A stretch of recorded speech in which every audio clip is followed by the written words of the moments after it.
Chers amis de YouTube, chers abonnés et puis les autres éventuellement, je tiens d'abord à vous saluer, ce qui est la moindre des choses. Et donc voilà, je vous salue et je vous présente une série de vidéos intéressantes à mon point de vue sur les synchronicités au sens de Jung, ce psychologue, psychanalyste suisse, plutôt psychologue d'ailleurs, un ami de Freud au départ, et puis ensuite qui s'est fâché avec lui et qui s'est retiré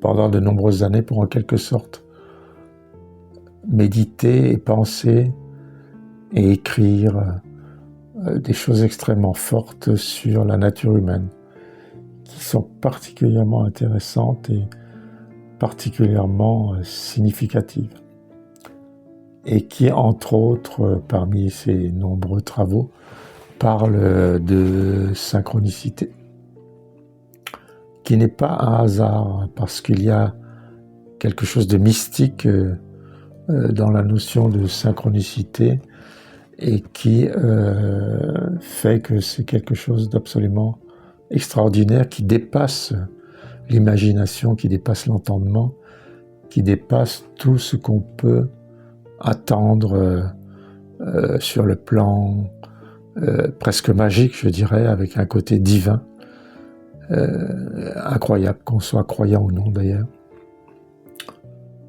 et qui fait que sur le plan spirituel, c'est une expérience absolument étonnante et en même temps tellement forte que c'est déstabilisant.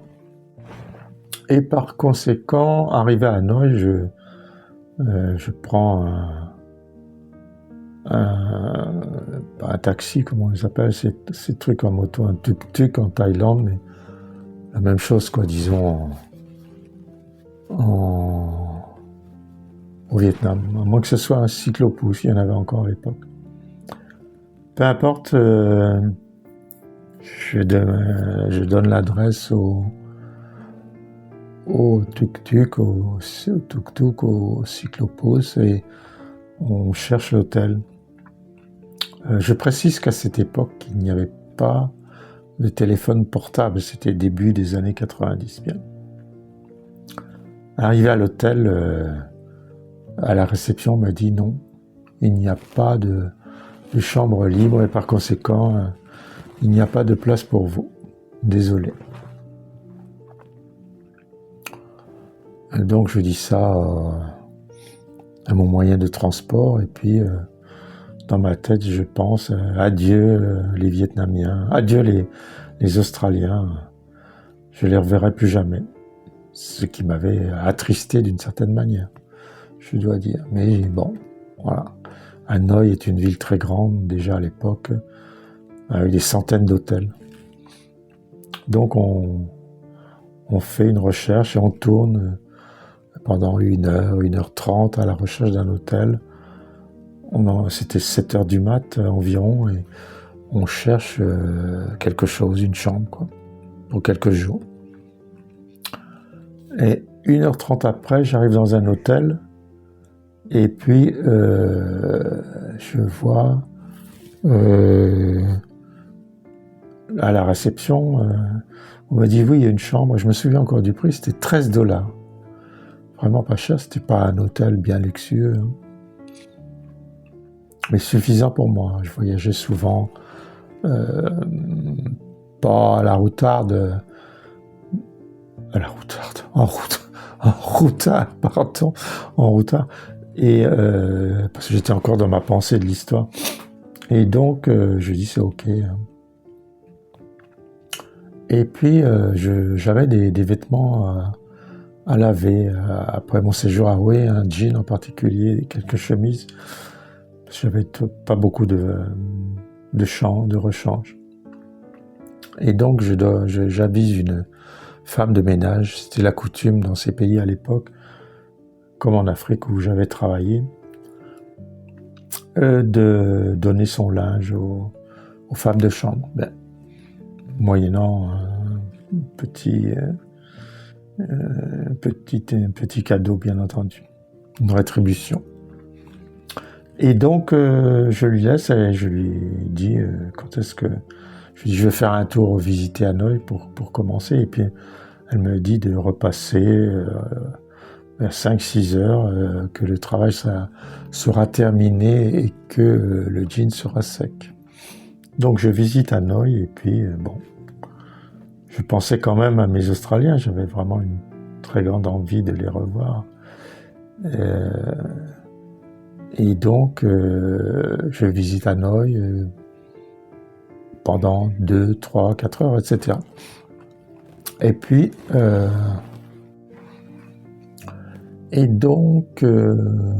je prends le train du matin. Déjà, c'était une aventure parce que je n'avais pas vraiment fait attention aux réservations. Je ne connaissais pas les trains. Et je me suis retrouvé avec le billet que j'avais acheté dans un wagon. Il y avait des Vietnamiens, que des Vietnamiens. Et ils rigolaient en me voyant. Ils mangeaient des cacahuètes. Ils me jetaient les cosses de cacahuètes sur le nez. Et ils se marraient comme ils se marraient, quoi, bien. Et donc, un contrôleur passant par là a eu pitié de moi et me dit, monsieur, je vais vous donner un wagon un peu plus serein en quelque sorte. Suivez-moi, prenez vos bagages et puis on va aller sur un wagon différent. Il ne m'avait même pas fait payer un supplémentaire. Et dans ce wagon, il y avait un ouvrier vietnamien et sa fille, et qui rentraient tous les deux sur Hanoï. Et ils ne parlaient pas anglais, ni français, mais seulement vietnamien et russe. Or, j'avais étudié, parmi les 15 langues que j'avais étudiées, par passion, en plus des mathématiques, mais sérieusement, je répète, j'avais fait ces langues, je faisais 4 langues par jour, pendant 1 heure à 2 heures, et cela pendant 4 ans. Et puis au bout de 4 ans, je prenais 4 nouvelles langues, et étalé sur une durée de 20 ans, j'avais réussi à apprendre très sérieusement, c'était pas blablabla, your tailor is rich, or bigots, or qu'est tal, non, c'était très sérieux. Et je parle encore 5 langues, couramment l'anglais, très bien l'espagnol, mal l'allemand, non pas que je ne maîtrise pas la grammaire, mais j'ai pas fait d'effort sur le vocabulaire et j'ai très très peu de vocabulaire. Mais mon accent est parfait, ayant une très belle oreille, comme vous pouvez le voir. La voix de son maître, je reproduis très bien les accents. Et donc, je me dis, je vais communiquer un peu avec le russe, mais je l'avais appris à 15 ans. Et il me restait très peu de choses. Bon. Yanie Panimayu, Yanie Gavaru Paruski, voilà. Il me restait quelques phrases, quelques mots, mais j'ai quand même pu communiquer un peu avec lui. Comme le voyage était très lent à cette époque, c'était des trains peu rapides, des sortes de Michelin, diesel, avec les moyens du bord à l'époque. Depuis, le Vietnam s'est très très bien développé. Donc voilà. Et donc j'arrive à Hanoï. Alors, cette histoire de synchronicité, une parmi tant d'autres, parce que je vous ai dit, chaque être humain rencontre environ une vingtaine de synchronicités dans sa vie. Je vous parle des plus extraordinaires, bien entendu. Et cette synchronicité se passe au Vietnam. J'étais en visite au Vietnam et il y a longtemps déjà, dans les années 90, et donc j'étais dans une ville, Hue, qui est une ville fabuleuse, puisque c'est là qu'il y a les tombes des temples Baodai, les empereurs vietnamiens, et qui sont, à l'époque, parce que ça a bien changé, j'ai vu des images, des films sur Internet, et donc les temples Baodai étaient disséminés, quelquefois très inaccessibles, carrément dans la jungle. Il fallait un guide, voilà.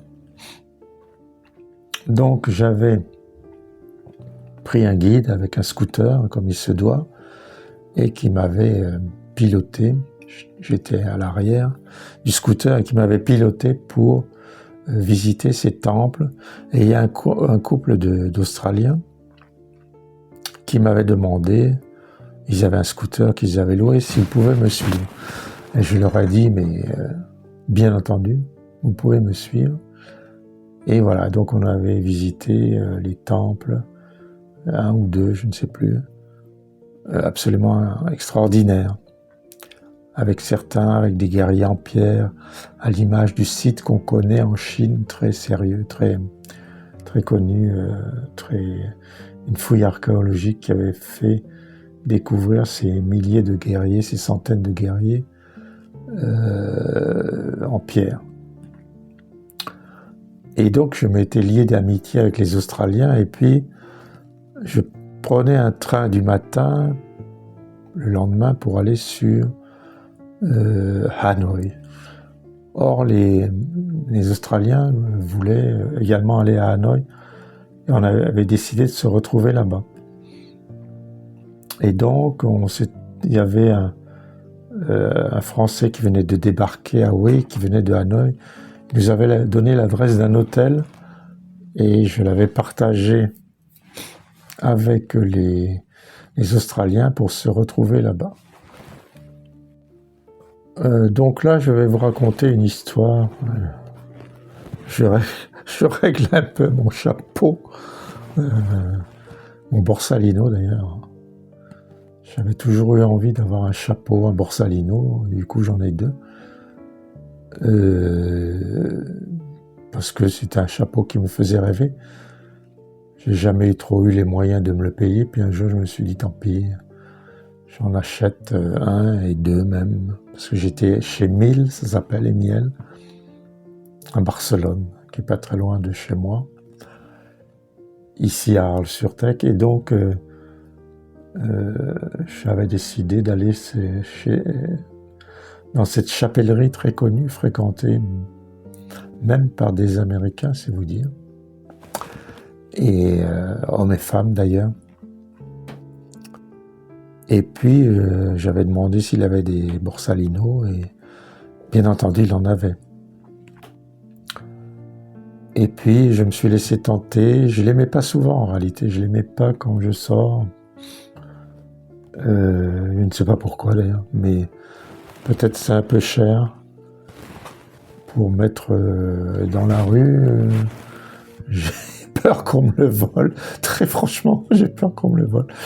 Et puis, ou qu'il s'envole, hein, ça, c'est une rime riche, mais vu son prix, je le mets très peu. Et comme j'ai commencé en novembre 2025 à faire des vidéos YouTube, je me suis dit, tiens, c'est l'opportunité de mettre ces Borsalino. Au moins, ils auront servi à quelque chose, parce que vu le prix,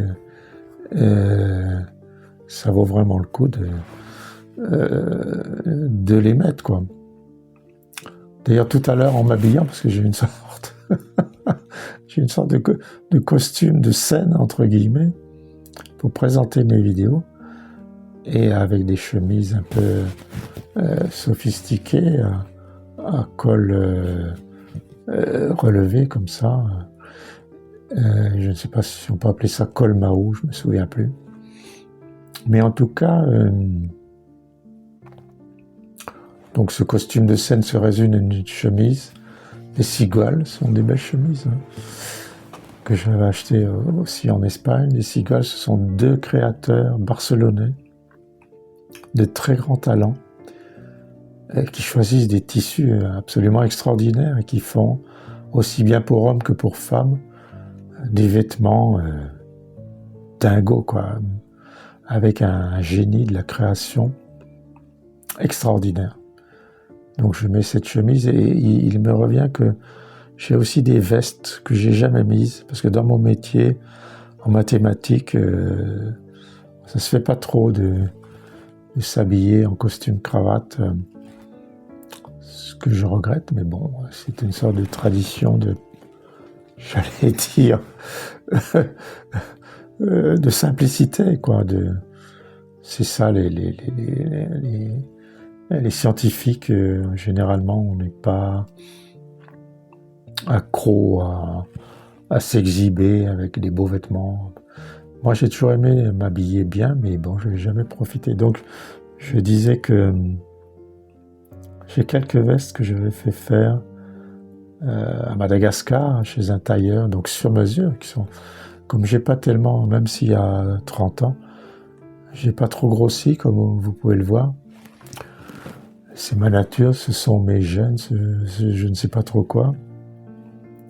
Et donc, je vais les mettre un de ces jours, parce qu'il y en a qui sont absolument éclatantes, avec des couleurs comme je les aime, clinquantes et chouettes. D'ailleurs, je ne sais pas si ça sera en harmonie avec ces couleurs de Borsalino, sans doute le Borsalino gris, qui peut s'adapter, il me semble, à n'importe quelle couleur.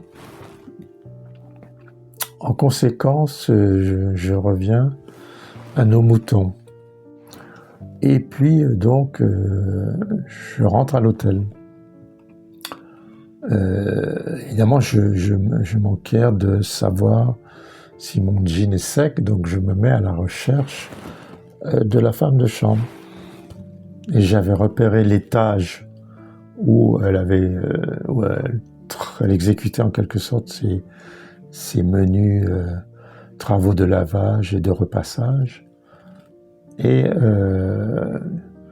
je me dirige vers... Je pensais que c'était une salle quelconque, en fait, spécialisée pour ça. Et je me dirige vers cette pièce et je frappe à la porte. Qu'est-ce qui se passe? La porte s'ouvre et j'en suis encore ébahi. À ma grande surprise, les Australiens ouvrent la porte. Enfin, le garçon, Tim, il s'appelle. Et il me dit, comment tu nous as retrouvés? Je montre mon petit doigt. C'est mon petit doigt qui m'a guidé, qui me l'a dit. Parce qu'on dit souvent ça en français, je ne sais pas si en australien ça veut dire la même chose. J'espère toutefois que ce n'est pas une insulte. Enfin, je ne le pense pas, puisqu'il m'avait répondu c'est absolument extraordinaire, etc.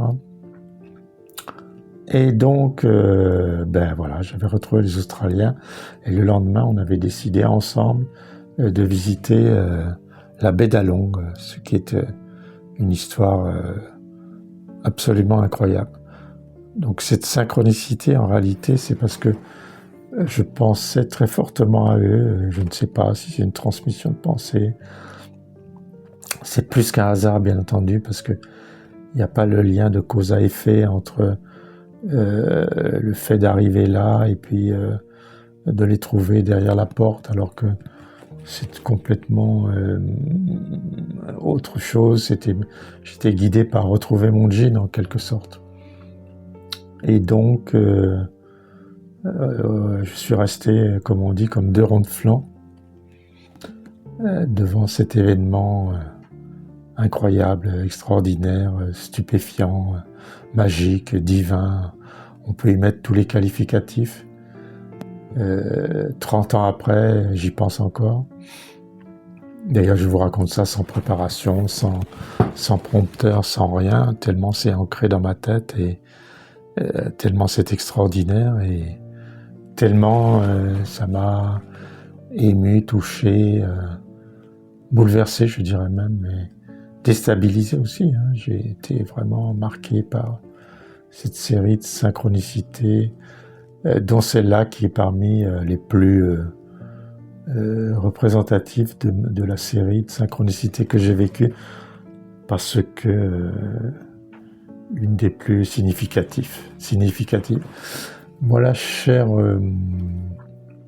amis de YouTube, une de mes histoires que je partage avec vous et qui me plaît énormément, je ne vous le cache pas.